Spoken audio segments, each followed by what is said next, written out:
यापर जाना आम जातक चक्र अष्टम राशि बिच्छा राशि। बिच्छा राशि 14/5 पर्यंत सप्तम बृहस्पति, शनि चतुर्थ 29 दिन पर्यंत, तापर पंचम हे।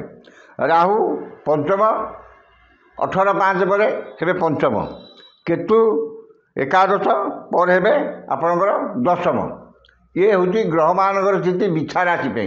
बिच्छा राशि 14/5 पर्यंत आपणकर सप्तम बृहस्पति, एकादशी सर्वं फलम दद्याति। आपणकर सप्तम बृहस्पति, सप्तम बृहस्पति शनि रही चतुर्थ स्थान में 29 दिन पर्यंत, राहु रही पंचम भाव में एवं केतु एकादश अवस्थान कर 14/5 पर्यंत आपणकर बिच्छा राशि जो मानकर बिच्छा राशि 16/8, 17/8, 18/8 जो मानकर ये सब नक्षत्र जो मान 16/8 बिच्छा राशि जेहेतु रोचंती आपणकर सप्तम बृहस्पति 14/5 पर्यंत सप्तम बृहस्पति, पंचम चतुर्थ शनि, राहु पंचम, केतु एकादश। तो 14/5 पर्यंत सप्तम बृहस्पति जेहेतु रोचंती शनि असुविधा थे आपणकर व्यवसाय मान क्षेत्र में से समय पर्यंत आपणकर ठीक ठाक चलो। व्यवसाय उन्नति, नूतन व्यवसाय आरंभ करवा, व्यवसाय शाखा बढ़ावा एवं नूतन व्यवसाय चुक्तिबद्ध होगा, आर्थिक स्थिति उन्नति करवा, नूतन व्यवसाय आप चुक्तिबद्ध हे कि व्यवसाय शाखा बढ़ाई उद्यम करेंगे, आर्थिक स्थिति किसी संचय करेंगे। ये समय भितर व्यवसाय मान नूतन भूमि, जानवाहन, गाड़ी कि गृहारंभ, गृह प्रतिष्ठा ये सब शुभ कर्म आयोजन करेंगे, कारण सप्तम बृहस्पति आपन को शुभ फल देवे एवं आर्थिक स्थिति में आपंकर किसी मात्रा निश्चित भाव में उन्नति आसो। समस्त कर्म आप जो व्यवसाय को जहाँ करेंगे, जहाँ बिकिले आप समय भितर निश्चित भाव में बिक्री हो। कि शनि जेहेतु आपंकर चतुर्थ भाव में व्यवसाय मानकर समस्त सब वर्गर व्यक्ति मान चतुर्थ शनि आपंकर टे जानवाहन में खर्चांतर पकाइबे।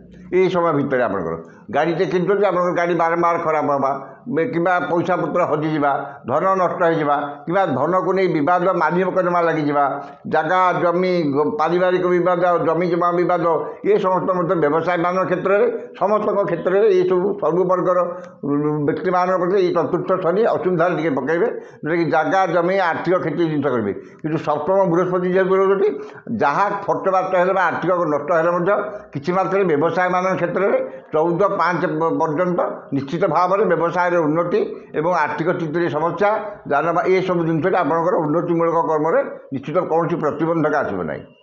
कर्मजीवी जो मैंने चाकरी कर सरकारी स्तर में कि बेसरकारी घर भाव में कर्मजीवी मानी सप्तम बृहस्पति एवं चतुर्थ शनि 29 दिन पर्यंत ये समय भितर कर्मजीवी मानकर कौन हम ना सप्तम बृहस्पति जेहेतु कर्मस्थान में आपंकर कर्म उन्नति, आपंकर महिला सहकर्मी आपन को सहयोग करेंगे, आपंकर पदस्थ अधिकारी प्रशंसावाद ने सी आपको भल भाव में देखिए एवं कर्म प्रति आपंकर एकाग्रता आंतरिकता अधिक बढ़ एवं मन में सत् चिंता सत् भावना प्रकाश पाइब एवं सत् कर्म आप अधिक आग्रह रखिए। जो कमटी करेंगे निष्ठार सह करेंगे एवं ताकू ठीक भाव में पालन करेंगे।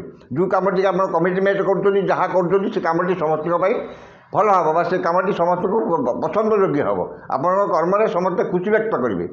बेसरकारी जो मैंने बेसरकारी चाकरी कर क्षेत्र में भल हम किंतु बेसरकारी क्षेत्र में कौन हम ना पदस्थ अधिकारी आपन को रोषे देखिए, आप जो जहाँ कम कले से आपण संतुष्ट हे ना एवं जो सहकर्मी सहयोगी अच्छा जेहतु चतुर्थ शनि सी आपंकर किसी प्रतिबंधक साजे आपण ना किसी पदस्थ अधिकारी कारण कहवा कि ये सब जिन से आपंकर सहकर्मी सहयोगी एमाने आपन को उपहास करेंगे एवं एमाने आपन पछरे लगे जोटा कि आप असुविधार सृष्टि हम से सतर्कता अवलम्बन करेंगे। जो मानकर वैवाहिक आशा ये 14/5 भितर जो मानकर विवाह कर्म संपन्न ही ना विलम्ब हो जाए असुविधा रही से विवाह कर्म सुजोग जुटे विवाह कर्मटी आसीज कि फिक्सेसन होगा किसी आपंकर विवाह कर्म आपको भगवती समय सहयोग कर। जो मैंने प्रेम संपर्क अच्छा प्रेमटी सप्तम बृहस्पति प्रेम संपर्क को मजबूत कर आपंकर प्रेम जदि किसी वाद बद लगी रही है कि किसी प्रतिबंधक थाए से प्रतिबंधकटी दूर हो और आपण भितर संपर्कटा निबिड़ हे। ବୈବାହ ଯଦି ବିବାହ କରିବାକୁ ଚାହାନ୍ତି ତାହେଲେ ମଧ୍ୟ ଏଇ ସମୟ ଭିତରେ ଆମ ବିବାହ ଫିକ୍ସ ହୋଇଯାଇପାରେ କିମ୍ବା ଠିକ୍ଠାକ୍ ହୋଇଯାଇପାରେ କିମ୍ବା ବିବାହ ସରିଯାଇଥାଏ 14/5 ବର୍ଷ ସପ୍ତମ ବୃହସ୍ପତି ଭିତରେ।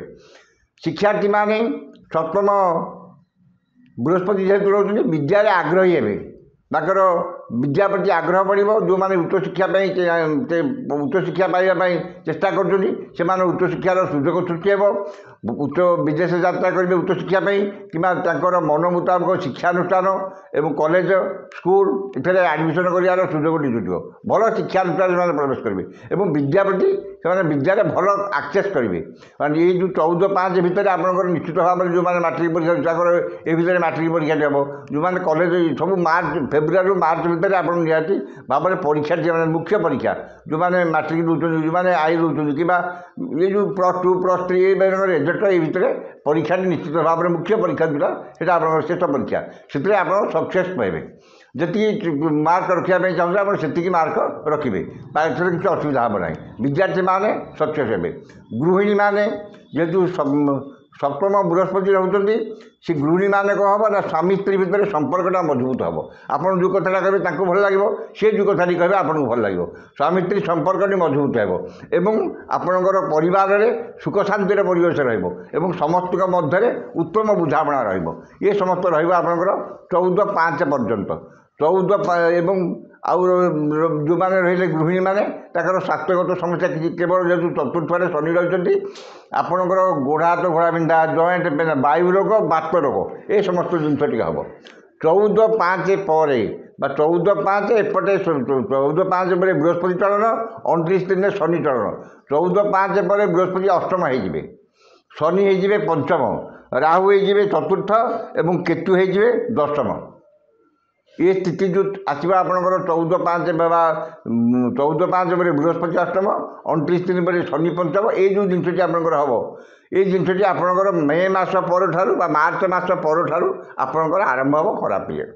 जहाँ भल फल पाई आप 29 दिन 14/5 पर्यटन पाई 14/5 पर्यटन आपंकर समय खराब पड़ो। कौन खराब पड़ो ना अष्टम बृहस्पति शारीरिक पीड़ा समस्त क्षेत्र में प्रतिबंध, ये समस्त वर्गर व्यक्ति मैंने आपको भोग करेंगे। व्यवसायी, कर्मजीवी, गृहिणी, शिक्षार्थी ये समस्त जो मैंने क्रीड़ाप्रेमी ये जो जिन सब वर्गर व्यक्ति मैंने ये जिनटी भोग करेंगे। अष्टम बृहस्पति समस्त कर्म प्रतिबंधक साजिए और विशेषकर जो पुओ झील मानकर बह हो पारना ये 14/5 पर बह बिच्छा राशि पुओ झील मानकर बह बहुत कष्टदायक हम। कारण अष्टम बृहस्पति केवे वैवाहिक कर्म सहयोग करेंगे ना केवे कर सुजोगटा देवे ना सब वर्गर व्यक्ति मैंने। अष्टम बृहस्पति पंचम शनि, मान सम्मान हानि, मानसिक दुश्चिंता, परिवार में मनमालिन, संतान हेतुक दुश्चिंता, संतान मानकर शिक्षा दीक्षा चाली चलन व्यवहार कर्म ये सब को नहीं चिंतित है आप। कारण पंचम शनि आपको केवे मानसिक शांति रखेदेवे ना। पितामाता स्वास्थ्यगत समस्या किंवा पैतृक संपत्ति को नहीं बद, पारिवारिक बद, जमी जमा बद ये सब बद सब वर्गर व्यक्ति मैंने निश्चित भाव में भोग करेंगे। और गृहिणी मैंने कौन करेंगे ना से संतान मान कर्म को नहीं चिंतित हे, सी आप संतान मैंने आपण कथा को मानवे ना। बाप माँ शाशु शशुर मान सहित आपंकर मतभेद घटो। आप जो कथाटा कहते भल लगे, सी जो कथाटा कहते आपको जमा भल लगे ना, सहित आपंकर टे मतभेद घटो। शाशु शशुर आपंकर जो वयोज्येष्ठ व्यक्ति मैंने आपंकर कथा कर्म ये समस्त कर्म को भल लगे ना। और शिक्षार्थी मैंने उच्च शिक्षा पाइबार वंचित हे, भल पाठ पढ़ा इच्छा हे ना, भल जिन करने इच्छा हे ना, ये जिनटा शिक्षार्थी मैंने भोग करेंगे। तेणु 14/5 पर व्यवसाय मैंने कौन करेंगे ना व्यवसाय घाटा संभाल एवं समस्ते आप जो व्यवसाय आप कौटे ठीक ठाक चलता 14/5 पर्यटन 14/5 किसी दिन पूर्व 14/5 आसे अष्टम बृहस्पति मैंने धरतु एप्रिल कि एप्रिल मास पर आप देखिए व्यवसायटा आस्ते आस्ते आस्ते आस्ते डाउनफल हो। कारण पंचम अष्टम बृहस्पति पंचम शनि ये सब आपको भल फटे राहु मध्य रही आपंकर चतुर्थ एवं केतु रही आपंकर दशम स्थान। आपंकर व्यवसाय कर्म ये घाटा संभाल आप जो व्यवसाय करते ठीक ठाक चलता कि 14/5 पर आप व्यवसाय आटा इनकम है रोजगार किसी विशेष है ना, ये रोजगार किसी प्रतिबंधक साजिला और जहाँ आप रोजगार कर रोजगारटा किसी बहुत खर्च आपंकर होगा जोटा कि अनएक्सपेक्टेड एक्सपेंडिचर ମାନେ ଆପଣ ଯେଉଁଟା ସେ ରୋଜଗାର ଆପଣ ସେଇ ଖର୍ଚ୍ଚଟା କରିବାର କୌଣସି ଚିନ୍ତା କରିନଥିଲେ। କାରଣ ପ୍ରତ୍ୟେକ ବ୍ୟକ୍ତି ତାଙ୍କର ଏହି ବର୍ଷର ଆୟ ବ୍ୟୟକୁ ଅଟକଳ କରି ବ୍ୟବସାୟୀମାନେ, ପ୍ରତ୍ୟେକ ବ୍ୟକ୍ତି ତ ବ୍ୟବସାୟୀମାନେ ସେମାନେ ଗୋଟେ ବଜେଟ୍ କରିଥାନ୍ତି ଯେ ଆମର ଆୟଟା ଏତିକି ମାସକୁ ଧରନ୍ତୁ 50,000 ଟଙ୍କା ହେଲା, ଆମେ 30,000 40,000 ଖର୍ଚ୍ଚ କରିବା, 10,000 ସଞ୍ଚୟ କରିବା। ସେ ଆପଣ ଆଉ କରିପାରିବେ ନାହିଁ। ଆପଣଙ୍କର 50,000 ବଜେଟ୍ ରଖୁଛନ୍ତି ପାଉଛନ୍ତି, 40,000 ଖର୍ଚ୍ଚ କରିବା ପାଇଁ ବଜେଟ୍ ରଖିଥିଲେ, ସେ ଆପଣଙ୍କର 60,000 ଖର୍ଚ୍ଚ ହୋଇଯିବ। ଆପଣଙ୍କ ମୂଳଧନରୁ ବା ଆପଣଙ୍କର ସଞ୍ଚିତ ଅର୍ଥରୁ କିଛି ଖର୍ଚ୍ଚ ହୋଇଯିବ। ଏବଂ ଯେଉଁ ବ୍ୟବସାୟଟି ଆପଣ ଯେଉଁ ଜିନିଷଟି ଆପଣ ବିକ୍ରି କରୁଛନ୍ତି ସେ ଜିନିଷ କିଛି ନଷ୍ଟ ହୋଇଯାଇପାରେ, ଟ୍ରାନ୍ସପୋର୍ଟେସନରେ କିଛି କ୍ଷତି ଘଟିପାରେ। ଏ ସମସ୍ତ ବ୍ୟବସାୟୀମାନେ କ୍ଷତି କରିବେ ଏବଂ ଆର୍ଥିକ ସ୍ଥିତିଟା ତାଙ୍କର ଟିକେ ଦୁର୍ବଳ ହୋଇଯିବ। ବାକି ଅଲଗା ସମସ୍ତ ସମସ୍ତ ପ୍ରକାର ଆପଣଙ୍କର ଶାରୀରିକ ପୀଡ଼ା, ମାନସିକ ଅବସାଦ, ସମସ୍ତ କର୍ମରେ ପ୍ରତିବନ୍ଧକ, ପରିବାରରେ ମତାନ୍ତର ଏବଂ ସମସ୍ତ କର୍ମରେ ବିଘ୍ନ, ଯେଉଁ କାମଟା କରିବେ ସେଥିରେ ବିଘ୍ନ ଦେଖାହେବ।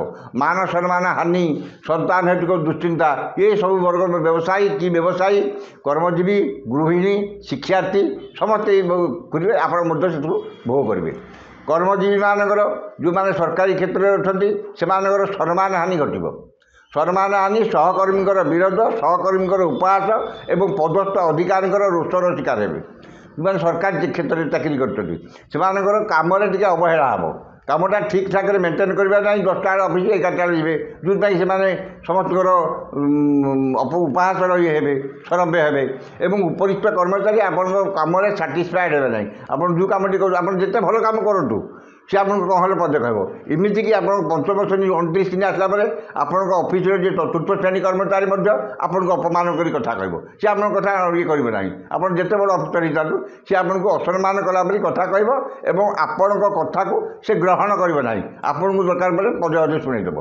ବେସରକାରୀ କ୍ଷେତ୍ରରେ ଯେଉଁମାନେ ଚାକିରି କରୁଛନ୍ତି ସେମାନଙ୍କ ପାଇଁ 14/5 ବର୍ଷରୁ ଅତ୍ୟଧିକ ଖରାପ ସମୟ। କାରଣ ସରକାରୀ ଚାକିରିରେ କୌଣସି ଚାକିରିର ଆପଣଙ୍କର କିଛି ପ୍ରତିବନ୍ଧକ ନାହିଁ, ଆପଣଙ୍କର କିଛି ଚାକିରି ଚାଲିଯିବାର ଭୟ ନାହିଁ। କିନ୍ତୁ ବେସରକାରୀ କ୍ଷେତ୍ରରେ ଯେଉଁମାନେ ଅଛନ୍ତି ତାଙ୍କର ପଦେ ପଦେ ଚାକିରି ପ୍ରତି ବିପଦ ରହିଥାଏ।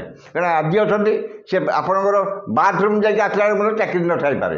ଇଏ ହେଉଛି ବେସରକାରୀ କ୍ଷେତ୍ରରେ, ସବୁ କ୍ଷେତ୍ରରେ ଆମେ ଯାହା ଦେଖୁଛୁ।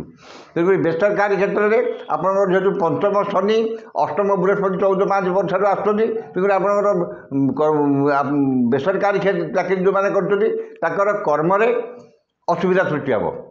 ଚାକିରି ଚାଲିଯିବାର ଭୟ ରହିଛି। ଚାକିରି ମଧ୍ୟ ଚାଲିଯାଇପାରେ କିମ୍ବା ଆପଣଙ୍କୁ ସେ ଚାକିରି ଭଲ ନ ଲାଗିପାରେ। ସେ ଚାକିରି ଆପଣ ଆଜୀବନ କରୁଥିଲେ କିନ୍ତୁ 14/5 ବର୍ଷରୁ ଆପଣଙ୍କୁ ସବୁ ଯେଉଁମାନେ ସବୁ ଆପଣଙ୍କୁ ଯାହା ସାଙ୍ଗରେ ବର୍ଷ ବର୍ଷ ଧରି କାମ କରୁଥିଲେ ଆପଣ ତାକୁ ଦେଖିଲେ ବିରକ୍ତ ଲାଗିବ। ସେ ପଦସ୍ଥ ଅଧିକାରୀ ହୁଅନ୍ତୁ ବା ସହକର୍ମୀ ହୁଅନ୍ତୁ ବା ସହଯୋଗୀ ହୁଅନ୍ତୁ, କ'ଣ ହେଲେ ଆପଣଙ୍କ ଗୋଟେ ପ୍ରତିବନ୍ଧକ ଆସିବ ଯେଉଁଥିପାଇଁ ଆପଣ ନିଜେ ଚାକିରି ଛାଡ଼ି ପାରନ୍ତି କିମ୍ବା ଚାକିରି ଛାଡ଼ିବେ ସେମାନେ ଆପଣଙ୍କୁ ଏମିତି ଗୋଟେ ପୋଜିସନରେ ପକାଇବେ ଯେଉଁଥିପାଇଁ ଆପଣ ଚାକିରି ଛାଡ଼ିବାକୁ ବାଧ୍ୟ ହେବେ ଏବଂ ସବୁବେଳେ କର୍ମସ୍ଥାନଟା ଆପଣଙ୍କର କଣ୍ଟକମୟ ହେବ। ଯେଉଁ କାମ କରିବାରେ ଆଗ୍ରହ କମିଯିବ ଏବଂ ଆପଣ ଶାରୀରିକ ପୀଡ଼ା, ମାନ ସମ୍ମାନ ହାନି, ପରିବାରର ଅସୁବିଧା, କର୍ମସ୍ଥାନରେ ସବୁ ଯୁଆଡ଼େ ଯିବେ ଆପଣଙ୍କର ଅସୁବିଧା ଆପଣଙ୍କର ପଛେ ପଛେ ଚାଲିଛି। ୟାକୁ ଛାଡ଼ିକି ଅଲଗା ଚାକିରି ମଧ୍ୟ ଯଦି ଆପଣ ପାଇଯାଆନ୍ତି ସେଥିରେ ମଧ୍ୟ ଆପଣଙ୍କର ନିଶ୍ଚିତ ଭାବରେ ଅସୁବିଧା ସୃଷ୍ଟି ହେବ। ଗୃହିଣୀମାନଙ୍କ କ୍ଷେତ୍ରରେ ମାନ ସମ୍ମାନ ହାନି, ଆପଣ ଯେଉଁ ଅଷ୍ଟମ ବୃହସ୍ପତି ଆପଣଙ୍କର ମୁଖ୍ୟତଃ ଆପଣଙ୍କର ଶାରୀରିକ ପୀଡ଼ା ଭୋଗିବେ। ଆପଣଙ୍କର ଗ୍ୟାସ୍ ପ୍ରୋବ୍ଲେମ୍, ପେଟ କାଟି ହେବା, ଖାଇବାକୁ ଇଚ୍ଛା ନ ହେବା, ମୁଣ୍ଡ ବୁଲେଇ ହେବା, ଏ ସମସ୍ତ ଜିନିଷ ଗୃହିଣୀମାନେ ଶାରୀରିକ ପୀଡ଼ା, ମାନସିକ ଅବସାଦ, ପରିବାରରେ ମତାନ୍ତର, ସନ୍ତାନ ହେତୁକ ଦୁଶ୍ଚିନ୍ତା, ଏ ସମସ୍ତ ଗୃହିଣୀମାନେ ଭୋଗ କରିବେ। 14/5 ବର୍ଷରେ ତାଙ୍କୁ ସଂସାରଟା ବିଷମ ହେଇଯିବ। ଗୋଟେ ଗୋଟେ ଦିନ ଆପଣଙ୍କର କଟିବା ଗୋଟେ ବର୍ଷ ପରି ଲାଗିବ।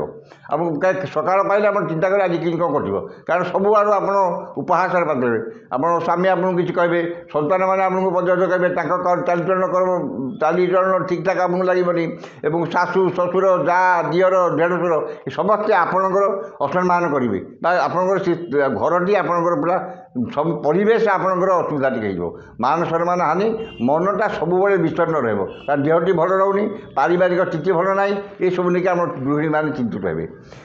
ଯେଉଁମାନେ ପ୍ରେମ ସମ୍ପର୍କରେ ଅଛନ୍ତି ସେମାନଙ୍କର ପ୍ରେମ ସମ୍ପର୍କରେ କିଛି ପ୍ରତିବନ୍ଧକ ଆସିବ। ବ୍ରେକଅପ୍ ହୋଇଯାଇପାରେ କିମ୍ବା ସିଏ ଆପଣଙ୍କୁ ଛାଡ଼ି କିଛି ଆପଣଙ୍କୁ ଗୋଟେ ଇଏରେ ବ୍ଲାକମେଲ୍ କରିପାରନ୍ତି।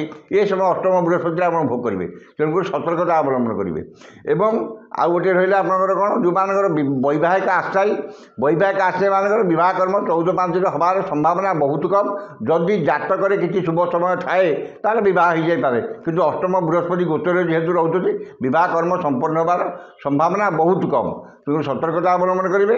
ଏବଂ ଚାକିରି ଆଶାୟୀମାନଙ୍କର ମଧ୍ୟ ନୂତନ ଚାକିରି ପାଇଁ ଯେଉଁମାନେ ବାରମ୍ବାର ଚେଷ୍ଟା କରୁଛନ୍ତି ବିଫଳ ହେଉଛନ୍ତି ସେ ମଧ୍ୟ ଏଇ 14/5 ପରଠାରୁ ବର୍ଷ ଶେଷ ଭିତରେ ଚାକିରି ପାଇବାର ସମ୍ଭାବନା କମ୍। ତେଣୁକରି ଏଇ ବିଛା ରାଶିର ବ୍ୟକ୍ତିମାନେ ଏ ଯେଉଁ 14/5 ପରଠାରୁ ଲାଷ୍ଟ ପର୍ଯ୍ୟନ୍ତ ବର୍ଷ ଶେଷ ପର୍ଯ୍ୟନ୍ତ ଶୁଭ ଫଳ ପାଇବା ପାଇଁ ନିହାତି ଭାବରେ ଏଇ ବିଛା ରାଶିର ବ୍ୟକ୍ତିମାନଙ୍କ ପାଇଁ ପ୍ରତିକାର ନିହାତି ଆବଶ୍ୟକ। ଅଲଗା କୁହ ଆପଣ ଆଜି ପର୍ଯ୍ୟନ୍ତ ତୁଳା ରାଶି ପର୍ଯ୍ୟନ୍ତ ଯାହାର ଭଲ ମନ୍ଦ ଉଭୟ ଲାଗି ରହିଥିଲା, କିନ୍ତୁ ବିଛା ରାଶି ବ୍ୟକ୍ତିମାନଙ୍କର 14/5 ପରଠାରୁ ଭୟଙ୍କର ଅସୁବିଧା ପିରିୟଡ଼। ସେହି ରାଶିର ବ୍ୟକ୍ତିମାନେ ବୃହସ୍ପତି ଏବଂ ଶନିଙ୍କର ଯନ୍ତ୍ର କବଚ କିମ୍ବା ଆପଣଙ୍କର ବ୍ରହ୍ମଯଷ୍ଟିଚର ବାଡ଼ିହଣା ଚେରକୁ ଧାରଣ କରନ୍ତୁ ଏବଂ ବୃହସ୍ପତିଙ୍କର ଶନିଙ୍କର ମନ୍ତ୍ରକୁ ସକାଳେ ସନ୍ଧ୍ୟାରେ 108 ପାଠ କରନ୍ତୁ। ନିଶ୍ଚିତ ଭାବରେ ଆପଣଙ୍କ ଦିନଟି ମଙ୍ଗଳମୟ, ବର୍ଷ ସାରା ଆପଣ ଭଲ ଫଳ ପାଇବେ ଏବଂ ଉତ୍ତମ ସ୍ୱାସ୍ଥ୍ୟ, ସମ୍ପଦ, ସୁଖ, ସମୃଦ୍ଧି ଏସବୁ ଆପଣଙ୍କର ପଶ୍ଚାତ ଧାବନ କରିବ ଏବଂ ସମୟ ଆପଣଙ୍କ ପାଖେ ପାଖେ ସହଯୋଗ କରିବ।